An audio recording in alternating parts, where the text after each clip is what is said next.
It's Friday, the 31st of March, 2023. Welcome to the Fast Five by Fear and Greed, where we give you the top 5 business stories you need to know in just 5 minutes. I'm Michael Thompson, and good morning, Sean Aylmer. Good morning, Michael. Sean, 5 big stories in 5 minutes. Let's jump straight into it. Story number 1. As the first quarter of 2023 draws to a close and there are signs that the interest rate cycle is peaking, it seems investors are changing their advice. Rather than relying on a rising tide to float all boats, they've pushed up prices of specific stocks. Yes, it's the idea of needing to be an active investor in a rising interest rate environment. When money was cheap because rates were low, the theory goes it mattered less what financial services company you invested in or what tech company you bought. Everything did okay. But now several big investors say the rising rate environment has changed the rules.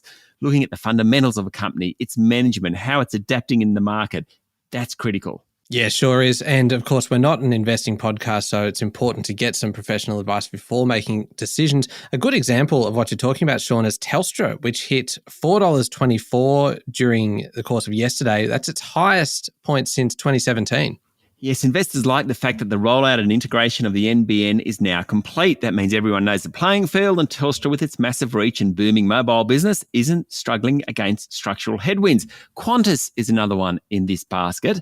Yesterday, it closed up 1.7% to $6.60. It's 200% higher than what it was back in late 2019. A bit like Telstra, fewer structural headwinds, pardon the pun. Its main competitor, Virgin, is much more disciplined about what it's offering, fewer price wars. Qantas is winning market share. QBE Insurance fits into this boat as well. Its share price has nearly doubled since the beginning of COVID, when there were fears that groups like QBE will have to pay out all sorts of business insurance. Finally, another one is WiseTech Global, the tracking software group that seems to be expanding by the day.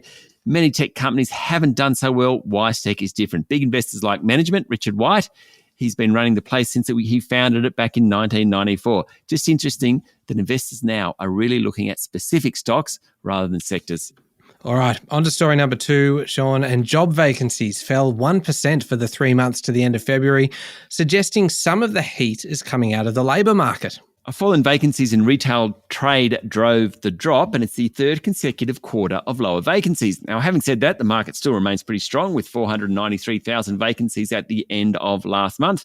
It's double what it was 3 years ago, but the number is 9% off its peak of May last year. This all feeds into the Reserve Bank's decision next week on whether to lift interest rates again for the 11th successive time, or perhaps pause. A growing number of market economists now expect rates will remain on hold. For example, Commonwealth Bank is now tipping a pause in the rate cycle on Tuesday. Story number 3, there was plenty going on in Canberra yesterday, Sean. It was the last sitting day before the budget session in May. Yes, plenty going on. Attorney General Mark Dreyfus introduced the bill to constitutionally enshrine an Indigenous voice to Parliament. The government appointed a panel of academics and experts to recommend benchmarks for school systems to adopt to be eligible for funding under the National Schools Reform Agreement. The Small Business Ombudsman, Bruce Bilson, will review how government departments deal with small businesses looking to win government contracts. And Treasurer Jim Chalmers said he will today receive a review into the Reserve Bank before releasing it next month. Story number 4. How about this, Sean? Clive Palmer is seeking almost $300 billion. That's $300 billion, with a B, in damages from Australia in a case related to stalled iron ore projects and emergency legislation passed by the West Australian government. Palmer has enlisted former Attorney General Christian Porter, now working as a barrister, to help fight the case lodged by his Singapore-headquartered Zeph Investments. According to the Financial Review, the Palmer legal team has filed a notice of arbitration seeking $198.2 billion in damages, plus interest and costs, under international trade law, claiming the law rushed through the Western Australian Parliament in 2020 breaches the ASEAN-Australia-New Zealand free trade deal. Palmer has long flagged taking the matter to the international legal arena. He lost it in local courts. Now he's taken it international. The amount of money, Michael, he wants isn't that much less than the full cost of the AUKUS deal. Wow. Kind of puts it into perspective. That is huge. Sure is. Sean, story number 5, last one. Netflix has already entered gaming at a small level, but now it's looking to shift into streaming games on TV. At the moment, you can access a Netflix game via a smartphone or tablet, and you need to download it. But according to Bloomberg, the world's largest streaming service wants to shift into gaming on TV. Theoretically, you'll pay for your streaming service, and that will come with the ability to play Netflix Games. The idea is to supplement Netflix's shows and movies to help retain customers as the company raises subscription prices. Expanding the offering to TV sets would be a key milestone. Netflix is now built into many smart TVs. It's also available on a number of platforms, including ones run by Apple, Amazon, and Alphabet Inc.'s Google.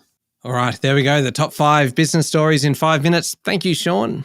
Thank you, Michael. It's Friday, the 31st of March, 2023. Remember to hit follow on the podcast. If 5 minutes isn't enough, you can find our longer daily show called Fear and Greed, wherever you listen to podcasts. And don't forget as well, the Amazon Echo smart speaker range comes with Alexa built in. Simply say, Alexa, play the Fast 5 by Fear and Greed podcast to catch the latest episode, and you can get yours now at amazon.com.au.